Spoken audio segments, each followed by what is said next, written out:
I put the place on good. In fact, what he was doing in Anambra was a cruise control situation. Cruise control. He was on cruise control. In education, in health, in public service reform, in everything, he was on cruise control. You had got the ship I had sailing. I had sealed everything, started the ball, and passed the ball to him. And he just put it into the net. The evaluation done on education were my years. 2004, I was governor there. 2005, I was governor there. 2006, I was governor for half of the year. That was the evaluation done. So, but I'm not going to enter any controversy. They will not say I'm like Governor Soludo, who is attacking everything Obi. I'm not attacking everything Obi. Obi did well as governor in my state because he followed my footsteps and consolidated everything I was doing. None of them, most of those things are not his original idea. Thank you, Dr. Chris Nwabweze Ngige.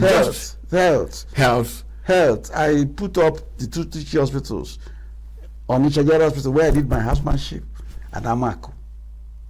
It's me who did the refurbishment. I brought the containers with the materials, 240-foot containers, to equip them. They were in Ngige Hospital on Onitsha. Obi received them. They were in the handover note, my SLG, they gave them. And I chose Onitsha and I chose Amako. I started refurbishing of Amako before I left. But he didn't waste our money.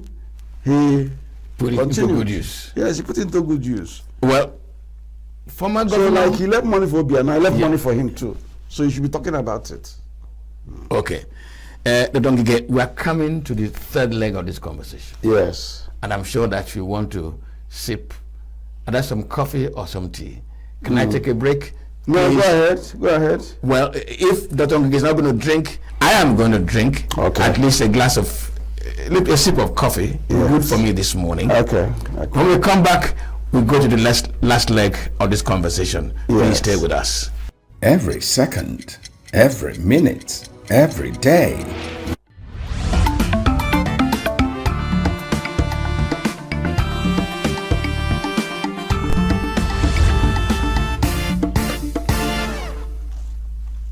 Thank you very much and welcome back. Let me just count down on the calendar. From May 29, 2003 to March 17, 2006, yes. Governor of Anambra State, Dr. Chris Nwabweze Ngige. Well, Minister of Labor and Employment, 2015 to 2023. And Senator. Yes. Senator, I didn't put down the date here. Can you educate me? 2011. 2011 to? Yes, June 2011 to June 2015. Yes, that was before. Senator representing Central. Yeah, South. Okay, that was before. Yes, Senator representing Anambra Central, yes. Senatorial District. Yes. But Dr. Ngige, after leaving the minister's office, yes, it appeared that you went on sabbatical. Yes, you're right. So when I come back to the University of Politics,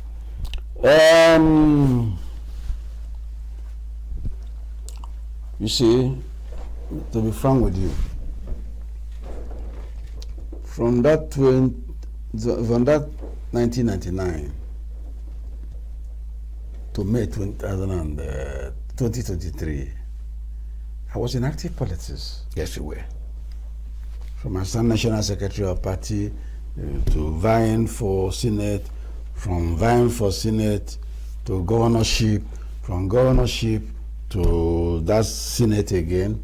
You won after a gruesome fight because the Abga Aparakai, they were against me. I was trying to be a senator in a senatorial district of Governor Peter Obi. Big to me. The big guns of Abga. Yes. And they all decided I won't go. Plus the Rakwili herself. It was a gruesome fight. They gave me a wound all over my body. Yes. These 4 persons. Some hold my leg, some hold my head, some hold my hand. I couldn't fight well. Pulling you in all directions. Yes. So it was God who saved me from them. And I won the election. 2 times. You know, we had to go for a run. And I won. And I went to the Senate, and I represented my people well, especially in terms of constituency project. Every community in my senatorial district got 4 transformers for 4 substations to beef up their electricity. Every local government had about 10 primary health care centers from me. Yes, I did that. So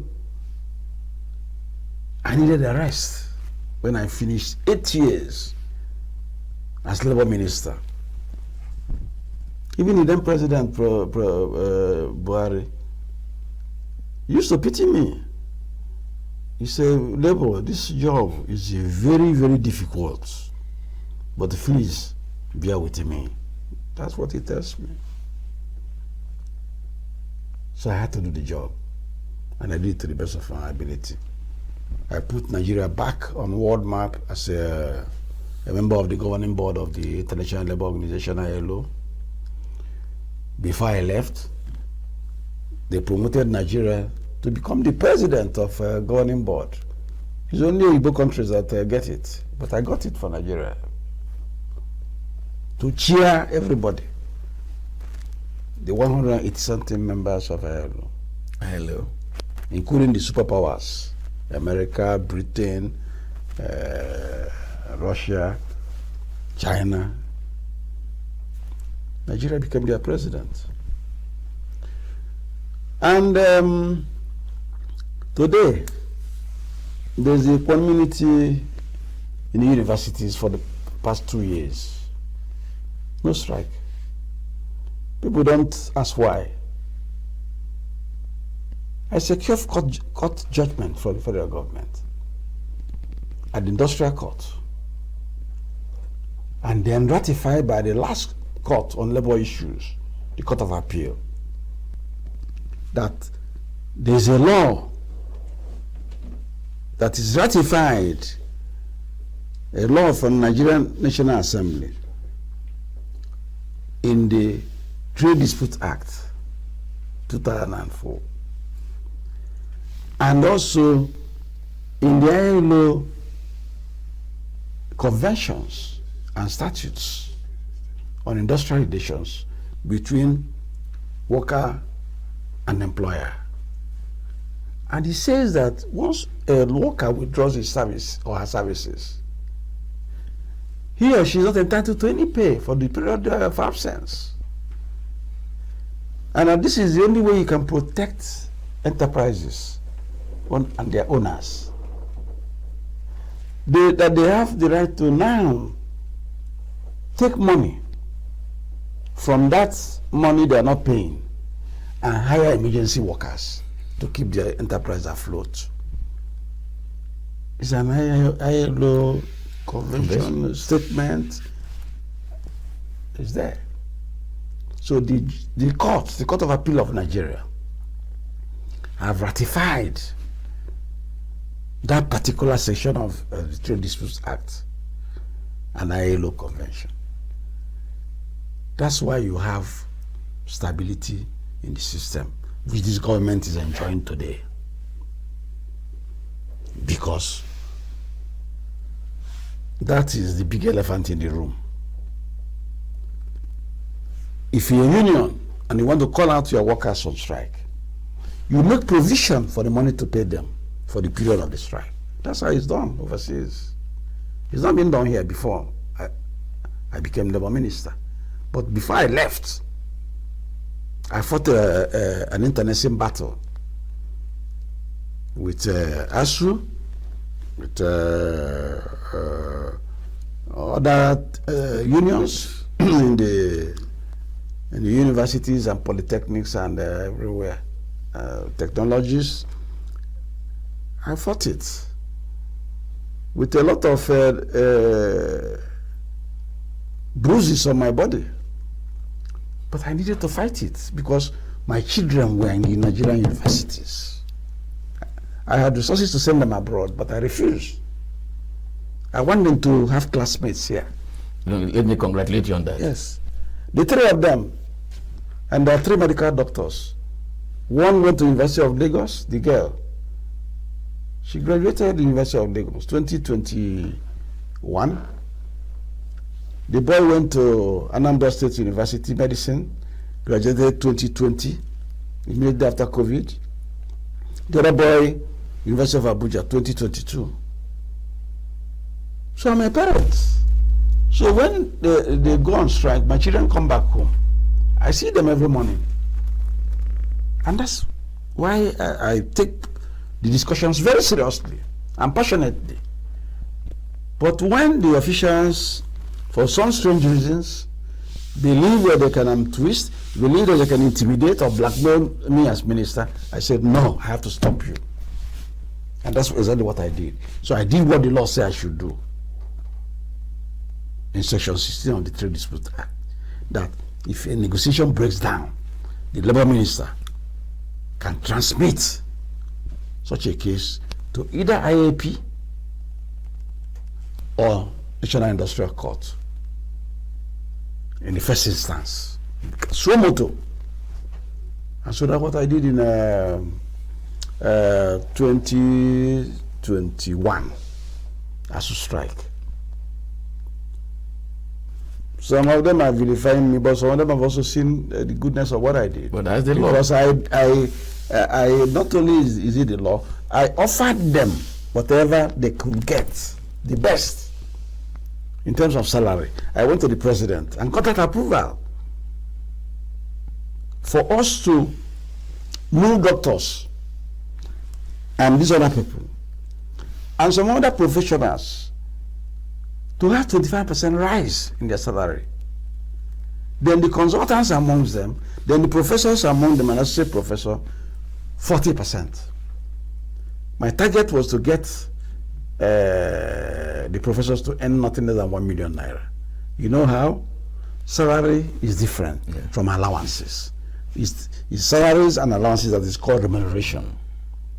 Your total package remuneration. So I had asked them, take the salary rise, and then we go to your allowances, field trip, student supervision, postgraduate supervision, hazard allowance. We go there and beef them up for you. From whatever they are here today, you can get even 300% rise on those ones. Just like the doctors got nearly 300% rise in hazard. Doctors and nurses and all health professionals, their hazard allowance moved from 10,000 to 45,000 a month. Check it. It's not 300 or 400% rise. So I asked them, and their leadership refused. They said that they will receive 1.5 million naira or nothing. And I said, this government is borrowing money to keep everything afloat. I didn't tell them this government is printing money. But now they have seen it. That even the money we are talking about, we are money being printed and stuff like that. So after this, my family said they needed me to be closer to them. And I said, fine. They said, you also need some rest. You're not getting younger. I said, fine. So I took a leave of absence, sabbatical from politics, and every other thing accruing associated with it for now. But Ngige, let me tell you a danger. There is a complaint already. And I'll tell you what it is. That I'm going to be region specific. Yes. Especially in the southeast. Yes. That when our politicians, or when politicians from that area acquire all the experience which they ought to use to mentor other people, yes, they exit. And the consequence is that there is no leadership. Yeah. There is no progressive improvement in the politicking. New entrants begin to learn new ways, and they falter. When you take this kind of, when people like you take this kind of sabbatical, Yes. are you not conscious that you are letting the politics of the region down? No, I'm not. I'm on sabbatical to help me reinvigorate myself. I've given you my trajectory, and you can see that this man has not gotten any rest from 1999 till now. So it's in 2003 that I have rested down, done my medicals, some of which were neglected. I didn't have time. I've done my medicals, and at my age, some nuts will be loose. I've become cranky. So we need to tighten them. Some cracks have existed in some places. We need to patch it off. Dominic, will you come back? I'm going to come back. I'm coming back next year. Forget about all these people who are doing politics now. This should not be a time for politics. I'm telling you the truth. In fact, I'm embarrassed that I see a lot of senior people making politics now. And because of that, a lot of people are now in politics as means of livelihood. Whereas politics is supposed to be a noble game, you play it like a game, and then do some vocation with an office. Just like when people come up and say, I'm going to be a reverend father, they know what they're doing is a vocation. So service from politics should be a vocation, but that's not what is going on now. People are not going there to make money. People are not going there to earn a living. And unfortunately, it is one business that there is no entry requirement. If the truck pusher in my ward decide to register today and get a card, if we are doing a ward meeting and I sit down, he will come and sit down. If I say something he doesn't like, whether he understands it or not, he can oppose me. They can even call you Exactly. So that is it. But overseas, by the time you are coming into politics, you must have a track record that can be looked at. If you have not achieved anything in life and you come into politics in America, I'm sorry for you. They will dissect you, they will tear you to pieces. You can't even come out. So I'm going to come back. By next year, I'll be back. I don't want to breach any law. Those who are campaigning now, a lot of them are campaigning and saying, I will do this, I will do that. There is campaign. And the Electoral Act doesn't permit it. In section 94(1) or so of the Electoral Act, it's 150 days to election that you start campaigning. INEC has not even brought out the timetable, which they should do, I think, 1 year for the election. They are not doing it. And people are going all over the place, overheating the system, and distracting the government that is in situ now. And unfortunately, that government has allowed themselves to be distracted. Don't you suppose I assure you that it is the government that is distracting itself? No. You're a member of APC. Yes, I'm a member of APC. Were you worried when your president's billboards announcing his candidature for 2027 littered this country even when INEC had not said anything? I saw the billboards. Were you comfortable with them? On the airport road and the rest of them all. That was campaign. But the presidency has issued a statement. But the campaigns are still there. No, listen now. They have disowned the billboards. What you should now expect them to do is to go a further step and dismantle those things. Which they have not done. Well, maybe they will do it later. Okay, maybe after this conversation. Dr. Chris Ngige gave it back next year. Yes. Will you come back into APC or will you change camp? But I told you I'm still in APC. You are still in APC. I told you that. Well, I don't like so many things happening in APC, but I'm there. You are there. I'm a foundation member. You will fight to correct certain things. Yes. When we come back, if the things are still there, things I don't like, we'll fight and correct them. Yes. The last two chairmen ran the party aground. One of them couldn't call a NEC meeting in 18 months. How do you justify that? No caucus meeting, 18 months.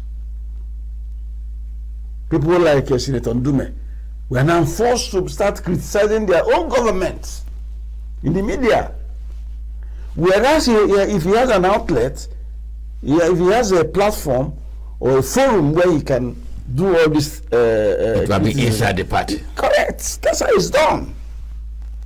That's how it's done. I was an adult when NCNC was a party. My mother was a woman leader in our zone in Co-Camp in Enugu that time. As small children, we look forward to going to listen to rallies for people vying for councillorship and local government chairman, COC Chiedozie, Justice Nemeka Ago, he came back from abroad, CC Ono, and the rest of them. They had a strong caucus. Strong caucus. And it is the caucus that will say, for this reason, A, B, C, D, this candidate, consider stepping down. And it was done in good faith. But now, it's not happening. People now, everybody is equal. Even those who don't have the capacity. So, we leave it at that. We leave it at that. But when Dr. Ngige comes back next year, we'll bring him here. Or we'll pursue him wherever it's going to be. And let us see how he fights this noble fight to help politics and political parties to shape up. Thank you. This conversation has been Chris Ngige at 73. You've met the man. Can I, on your behalf, thank him? Ngige, thank you for coming to the program. Thank you. You are welcome. Thank you very much. Thank you. And that's our show for this morning. Yes. My name is Njoko. Let me join Dr. Ngige to say thank you very much for investing your time with us. Yes. Good morning. Good morning, all.